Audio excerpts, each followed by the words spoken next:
Welcome back to Getting Results with Attadale Partners. In our last episode, we started a discussion on the audit experience, comparing a company's certification journey to that of a road trip. When taking a lengthy journey, there are many things to consider.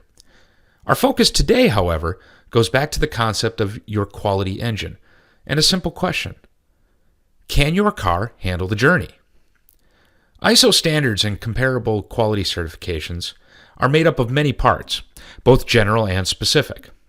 But to set your team up for success and be prepared to get through any audit without incident, we are going to focus on 6 common and interconnected components that, when given the resources and support they need, create an incredibly strong foundation for any organization. We'll start with the most fundamental element, your process. Believe it or not, everyone has a process. Some are just more formal than others. Formal and well-understood processes are critical to the maturity of any business unit. Imagine for a moment you have a team executing a process that bottlenecks to a single employee executing a specific job. We'll call him Mike. Mike is great and incredibly efficient at his job, and I just hit him with my car. Setting aside the obvious tragedy of the moment, can your process absorb the loss?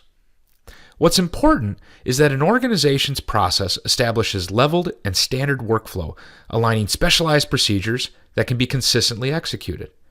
When developed correctly and documentation is under control, processes provide an organization the critical elements necessary to keep humming along when turnover, or as in our case with Mike, catastrophe occurs. Staying on document control for a moment, if you take away nothing else from this episode, just remember, if something isn't documented or written down, it doesn't exist. When it comes to an audit or even a customer meeting, if you can't prove it, it never happened. A critical part of this concept is version control. Change is a constant reality and can have devastating consequences in process execution, and will absolutely come up in an audit environment. All of the information that brings a process flow to life needs to be captured. Control of procedural documentation is a time-consuming and arduous task, but like the process itself, is imperative. Many individuals find it difficult to distinguish between documents and records. The simplest description is that a document provides the how of a process. Records, on the other hand, are a snapshot, a moment in time that provides insight into what happened when the documented process was executed. Once we've settled on a process and made sure to write it down, it's important for us to put it into practice.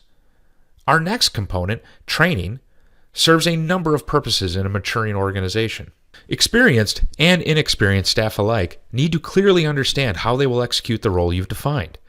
Even if that employee has performed that role at a similar company, your culture, systems, and priorities are fundamentally unique.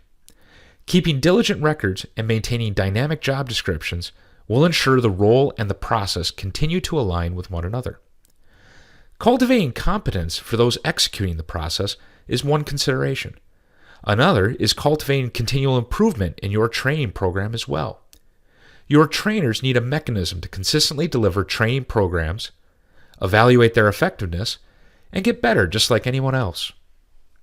Our next component focuses on your leadership.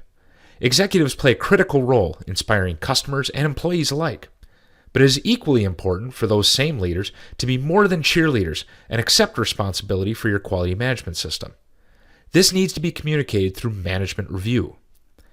Your leadership must be invested in making the review a valuable part of your company's growth. That commitment needs to be visibly driven by leadership. Not only do they need to see metrics and outcomes, but they have to demonstrate that the outcomes and metrics reported are capable of driving decision-making. Effective process and product level metrics are not about looking good. Red is okay. It's what you do about the red that matters. Leaders need to have a documented opinion on results and be actively involved in driving the direction of change. The dialogue generated by review needs to be captured, and subsequent reviews need to demonstrate progress. This documentation can set the direction for prioritizing continual improvement throughout your organization. This next component is a public service announcement. Internal auditors are your best friend. They are trying to help. Be nice to them, and they will make your life so much easier. Internal auditors are the counterintelligence of your company. They continually look for the gaps, evaluating areas for improvement or at risk, and reviewing the results of previous audits to build a program that makes sure what is going on in practice aligns with policy, process, and procedural documents.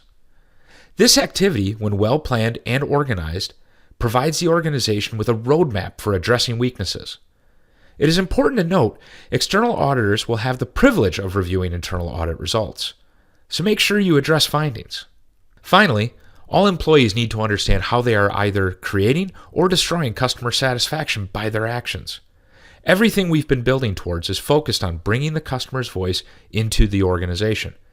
Determining if a customer's needs or wants are being met is one thing. Collecting feedback from sales and service departments for product development is the very least you can do as an organization. But the most important component of customer satisfaction is what do you do when things go wrong? In an audit environment, your organization must demonstrate that the information collected is being used to resolve emergent situations. But even more critically, you have to be able to show that problem areas and consistent negative patterns are being addressed, and that preventative measures are implemented to enhance customer satisfaction. Customer data is useless if there is no process to funnel this information back to product teams that can take action based on these feedback loops. Thank you for taking a few minutes to join us today. In our next episode, we will tackle motivation and why cultivating an audit-ready environment can be beneficial, not only for the business, but for employees as well. This has been Getting Results with Attadale Partners. Talk to you again soon.